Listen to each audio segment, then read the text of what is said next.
Leaders to work meticulously and ensure relevance in intergovernmental processes.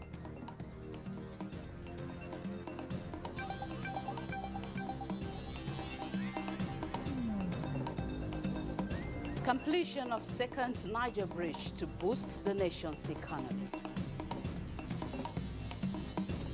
We are very happy that President Muhammadu Buhari made this promise and he's keeping the promise.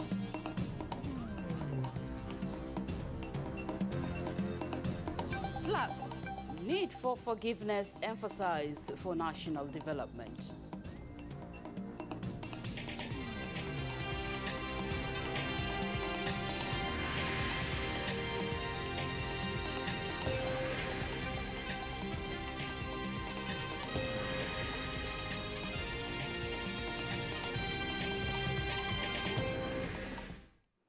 Hello and welcome to the news at 10 on NTA News 24. We are reaching you live from in Abuja. I am Nolin Ebel Ame. Now to the news.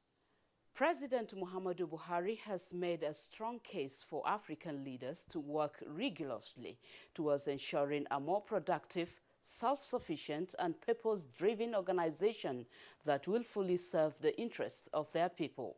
Contributing to the debate on the reform of the African Union, the president maintains that global realities demand that the union must be overhauled to remain relevant in intergovernmental processes. State House correspondent Adamu Sambo has the details. The debate held behind closed doors followed the submission of a comprehensive report on the institutional reform of the African Union by President Paul Kagame of Rwanda. President Muhammadu Buhari told the African leaders that Nigeria demands a truly reformed, efficient and effective African Union Commission that is fully committed to the discharge of its duties and responsibilities. He assured them of his country's full support and abiding commitment towards ensuring that the reform process is successful. Foreign Affairs Minister Geoffrey Onyama attended the closed-door session. Mr. President is a great believer in good governance, in transparent governance, and also in impactful governance. Nigeria is one of the big contributors to the AU, and you want to see the benefits of what you're paying for, you see, and also the vision that we have for, for Africa. As I said, the Africa we want. We have a 2063 agenda, a roadmap, and it aligns and tallies very much with Mr. President's general vision, peace and security, good governance. He's been champion of the anti-corruption program of the African Union. So he also wants to see, that institutionalized. President Buhari calls for collaboration and greater coherence amongst all stakeholders towards the attainment of Agenda 2063. Meanwhile, Nigeria's candidate, Ambassador Bankole Adewoye, has been elected as the new Commissioner for Political Affairs, Peace and Security of the African Union Commission. Ambassador Adewoye was overwhelmingly supported by all the 55 member countries of the African Union. You realize, of course, that we need somebody that would galvanize and mobilize whatever resources, whatever it takes to assist us in addressing these matters of peace or lack of it and insecurity. So we need all the peace that we can get, we need all the security to enable us to address other issues of development. We have in our candidate somebody who has had the rare privilege of serving as chairperson of the African Union Committee on Peace and Security 3 times. And he is simply about the best that you can get today in Africa. During the election, Musa Fahaki Mahamat was returned unopposed as the chairperson of the African Union Commission. From the State House, Adamu Sambo, NTA News. U.S. President Joe Biden says his administration is committed to building partnerships with other countries around the world and re-engaging with international institutions like the African Union. The U.S. President said this in his message to the 34th African Union Summit. He said the United States stands ready to be a partner in solidarity, support and mutual respect as it believes in the nations of Africa in the continent-wide spirit of entrepreneurship and innovation. Growing trade and investment that advances prosperity for all our nations, a future that advances lives of peace and security for all our citizens, a future committed to investing in our democratic institutions and promoting the human rights of all people, women and girls, LGBTQ individuals, people with disabilities, and people of every ethnic background, religion, and heritage. To reach this future, we also must confront the serious challenges we face. That includes investing more in global health, defeating COVID-19, and working to prevent, detect, and respond to future health crises, and partnering with the African CDC and other institutions to advance health security. Raising our climate ambitions and ensuring developing nations can mitigate and adapt to climate impacts that are already causing pain. And engaging in sustained diplomacy in connection with the African Union to address conflicts that are costing lives all across the African continent. None of this is going to be easy, but the United States stands ready now to be your partner in solidarity, support, and mutual respect. We believe in the nations of Africa, in the continent-wide spirit of entrepreneurship and innovation, and through the challenges ahead, although they're great, there is no doubt that our nations, our people, the African Union, were up to this task. And back home, President Muhammadu Buhari welcomes pronouncement of the Office of the United States Trade Representative signifying withdrawal of the country's objection to the emergence of Dr. Ngozi Okonjo-Iweala as Director General of World Trade Organization, WTO. The president welcomes the decision of the new U.S. administration to remove the last obstacle in the path of Dr. Okonjo-Iweala to becoming the first female and the first person of African descent to lead the organization as president. President Muhammadu Buhari, in a statement, said, Nigeria and the entire African continent are happy about this new U.S. position, which signifies a shift and an important turnaround in the relations between our continent and the United States under the Biden administration. The president appreciates the United States' stand with Nigeria and Africa with the acceptance of widely respected citizen Okonjo-Iweala to lead the WTO. Looking forward to working very closely with the new U.S. administration on this and all issues of common interest, especially in such areas as accelerated economic growth, fight against terrorism, and deepening progress on developmental issues. The confirmation of the new service chiefs, consideration of the Electoral Act Amendment Bill and the Petroleum Industry Bill will be among the immediate preoccupation of the National Assembly when it reconvenes on Tuesday, 9th of February. President of the Senate, Ahmed Lawan, stated this during an interaction with the State House and Senate correspondents. National Assembly correspondent Ignatius Nko reports. Plenary in both chambers of the National Assembly on Monday, 21st December 2020 was the last for the year, and the passage of the 2021 appropriation bill was the reason for the special sessions. 6 weeks after, the legislators are expected back to the chambers. Confirmation of the newly appointed service chiefs and some bills have been scheduled for immediate consideration. This includes a constitutional amendment, Electoral Act Amendment, and the Petroleum Industry Bills. To pass the various provisions or bills for the alteration of the various provisions of the Constitution. The PIB bills, that the Petroleum Industry Bill, we are committed to passing it this year. We are going to find a mixture of obeying non-pharmaceutical control of the virus, social distance, the use of masks, caution, all of this will implement by 100%. The Petroleum Industry Bill, conceived during the Olusegun Obasanjo administration in 2000, which has the potential to reform Nigeria's oil and gas sector, open up the industry, attract investors, and give adequate attention to host communities, has struggled to see the light of the day for more than a decade. Its courtship with the 6th Assembly did not go beyond second reading. The 7th Assembly passed it late into the Goodluck Jonathan administration and was not assented to, while the 8th Assembly broke the bill into 4 versions and passed the governance version, but did not receive presidential assent as well due to some critical observations made by the executive.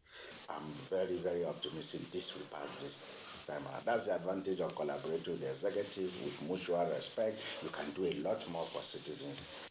The corrections having been effected, the 9th Assembly is poised against all odds to break the jinx and pass the bill into law, as it has passed second reading at the moment and has also been subjected to public hearing.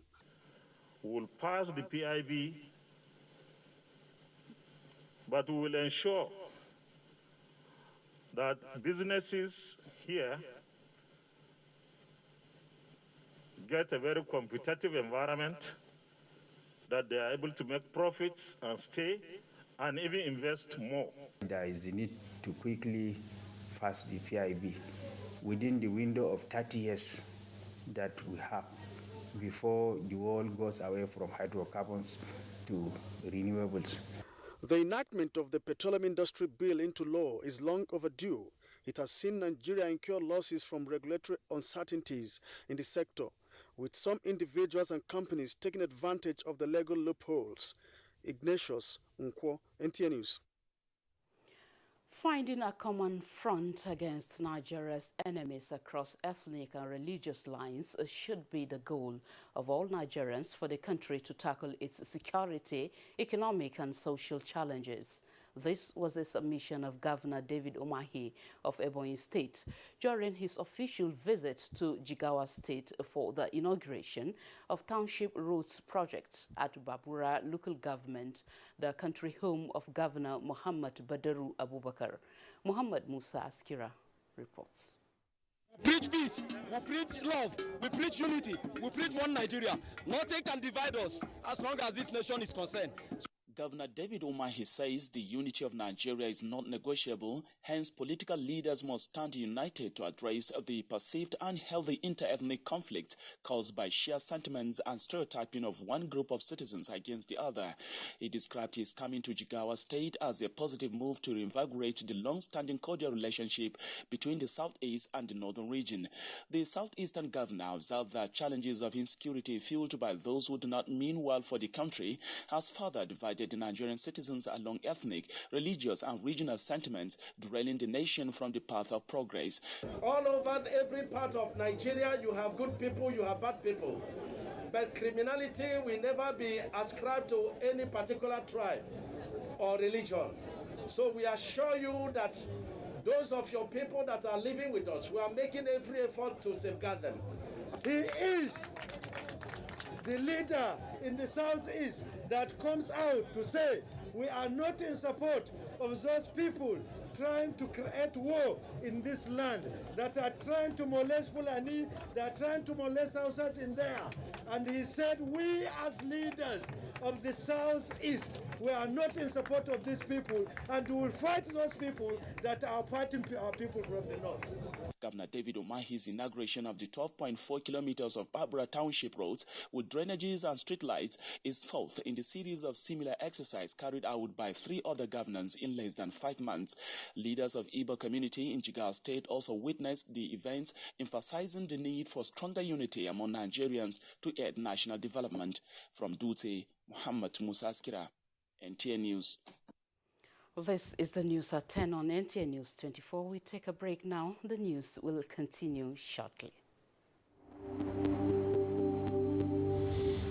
For now, the best and most efficient way to avoid getting infected is through regular hygienic and sanitary practices, as well as social distancing. As individuals, we remain the greatest weapon to fight this pandemic. By washing our hands regularly, with clean water and soap, disinfecting frequently used surfaces and areas, coughing into a tissue or elbow, and strictly adhering to infection prevention control measures in health facilities, we can contain this virus.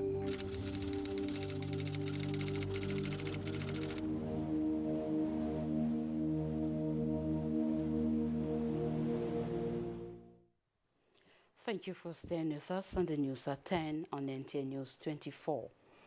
The ongoing construction of a second bridge across the River Niger is set to be a promise made and kept by the President Muhammadu Buhari's administration to the people of the Southeast region. Joy Elugbo reports that leadership of the All Progressives Congress APC in the Southeast and Ohaneze, who visited the site in Anambra State, said the project will not only benefit people of the region, but the country in general.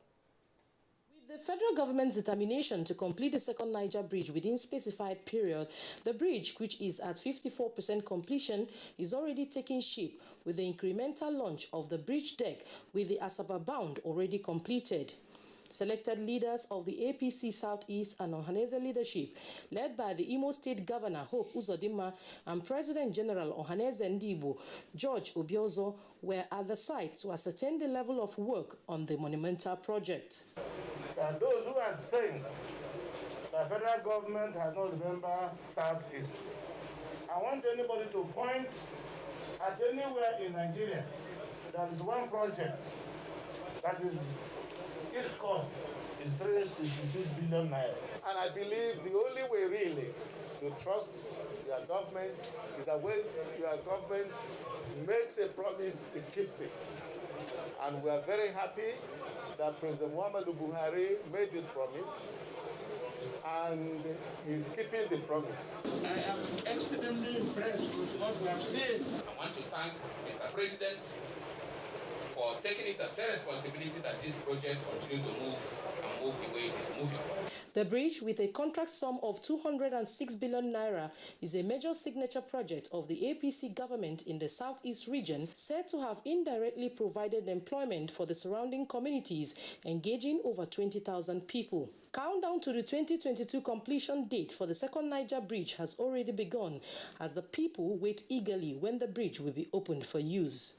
From Onitsha, Joy Ilwebu, NTA News. A total of 3.8-kilometer erosion control and road improvement works have been completed and inaugurated in Enugu State by the Ecological Fund Office, Abuja. Chimaroke Ugu reports that the project spans through Enugu Eke Ugu, Amanko Oma Eke in Udi local government area of the state. Erosion control and road improvement works along 3.8-kilometer Enugu Eke Ogui project is approved by President Muhammadu Buhari-led administration in 2018. The Permanent Secretary, Ecological Fund Office, Dr. Habiba Lawal, represented by one of the directors, said the project was initiated through a request for an urgent intervention forwarded to the Ecological Fund Office by the Minister of Foreign Affairs, Geoffrey Onyama, in order to arrest the continuous erosion, flood, and other ecological challenges in the communities.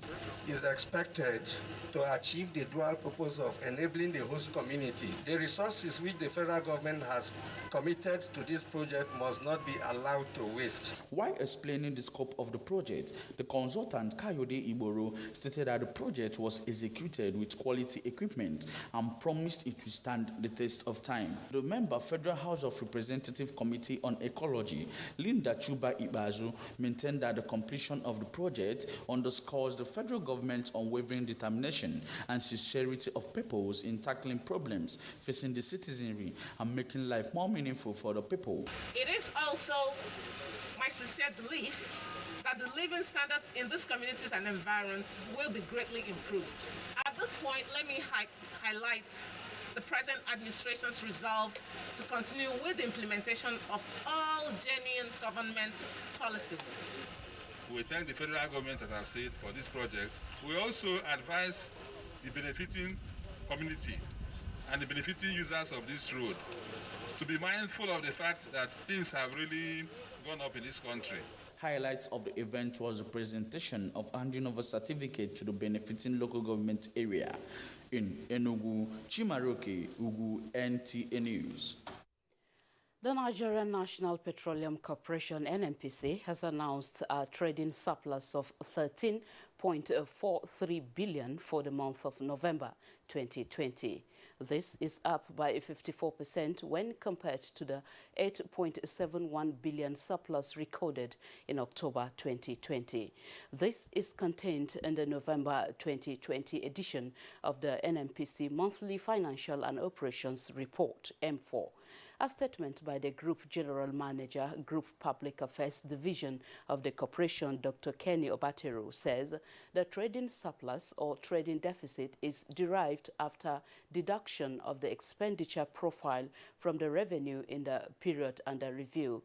The report indicates that in November 2020, NNPC Group's operating revenue as compared to October 2020 decreased slightly by 0.02% or 0.09 billion naira to stand at 423.08 billion. Similarly, expenditure for the month decreased by 1.16% or 4.81 billion naira to stand at 409.65 billion naira, leading to the 13.43 billion naira trading surplus. Overall expenditure as a proportion of revenue was 0.97 in November 2020. The 54% increase in trading surplus in November 2020 M4 is primarily ascribed to the substantial decrease in expenditure from the Nigeria Gas Company NGC due to cost reduction in overheads, coupled with 38% reduction in NNPC corporate headquarters deficit. In addition, the NNPC Group's surplus was bolstered by the noticeable improved profits for additional engineering services rendered by the Nigerian Engineering and Technical Company NETCO and increased revenue from import activities posted by Duke Oil Incorporated. These healthy performances, according to the statement, dominated all other NNPC subsidiaries to record the group surplus. The report also indicated that export sales of crude oil and gas for the month stood at $108.84 million, making a 70.33% increase compared to the previous month.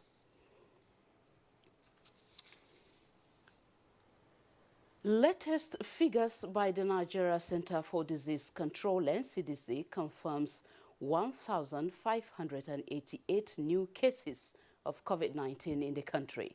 A breakdown shows that Lagos has 535, which is the highest number, followed by Anambra 218, Oyo 155, the Federal Capital Territory 150, Kano 124, Gombe 60, Kaduna 49, Ebonyi 48, and Plateau 46. Others are Akwa Ibom 39, Niger 37, Edo 33, Katsina 23, Rivers 18, Taraba 15, Nasarawa 14, Ogun 11, Delta 9, 2 each in Ekiti and Jigawa states. The 1,588 new cases bring the total number of confirmed cases to 139,242. Discharged stands at 112,557, and number of deaths 1,647. Away from health to education now, academic activities have commenced at the University of Calabar after the 9-month-old strike by the Academic Staff Union of Universities, ASU. Achibong Basi in this report takes a look at measures put in place to protect staff and students in line with COVID-19 protocols. Long-awaited February 5th, 2021 scheduled for the resumption of academic activities for the 2019-2020 session is finally here, and students are visibly in good spirits to return to school. I'm looking forward to the school calendar speeding up our academic pursuit. Please, they should not close down the school anymore. One major feature here at the University of Calabar is a strict adherence to the COVID-19 protocols, which is also applicable in the school's transportation system. The Vice-Chancellor, Professor Florence Obi, says she's excited to have the students back on campus while advising students to comply with all the COVID-19 protocols put in place. We're going to have, as you come into the administrative block, the library, the student accounts, just wherever we're going to have a crowd, where we know we have crowds, we've worked out modalities of putting some of those equipment there. It's the hope of the students that the session will be uninterrupted. In Calabar, Achibombasi, NTA News. Thank you, Achibon. In a struggle to put a lid on wild and baseless conspiracy theories on COVID-19 vaccine, the Islamic Forum of Nigeria has organized a symposium on the deadly virus to sensitize the public on the efficacy of the vaccine as well as its safety. Yahanasu Hassan Barau reports that the conference, which was observed under the COVID-19 safety protocols, had in attendance medical experts, Islamic and traditional leaders. We shall bring you this story in our subsequent bulletin. All right, we are taking a break now. We'll come back shortly. This is NTA News 24 broadcasting from Abuja. You can watch us anywhere, anytime on the following platforms. Start Times, Channel 101, Freak TV, Channel 703, GSTV, Channel 419, and Go TV, Channel 46. For more information, log on to our website, www.nta.ng, or join us on our social media handles, Twitter at NTA News 24, Facebook at NTA News 24. For comments, suggestions, and inquiries, send an email to news24@nta.gov.ng or call us on the following numbers. NTA News 24, news and more news.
Welcome to Abuja, the place that unites Nigeria.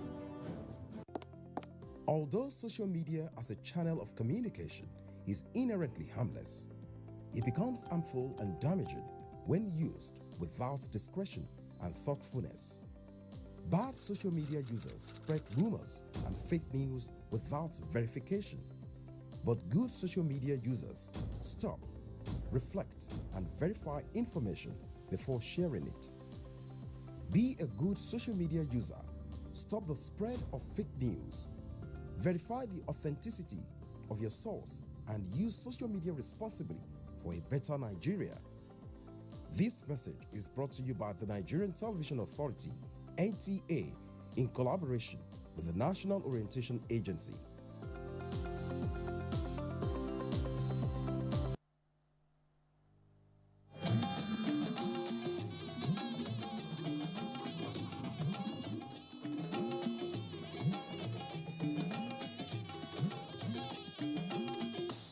This is the network service of the NTA.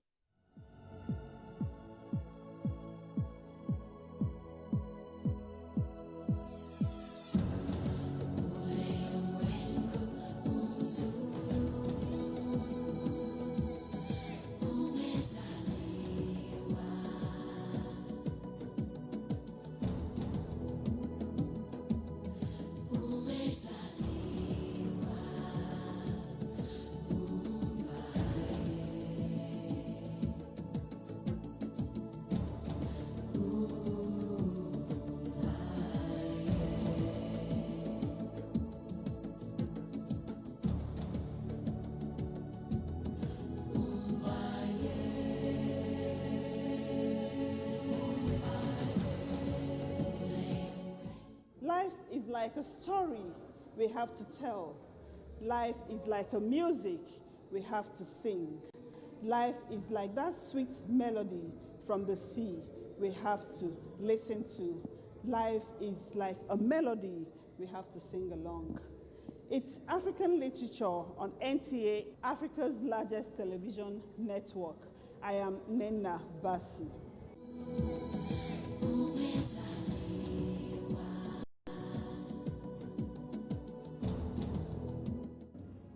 Poetry is our focus on this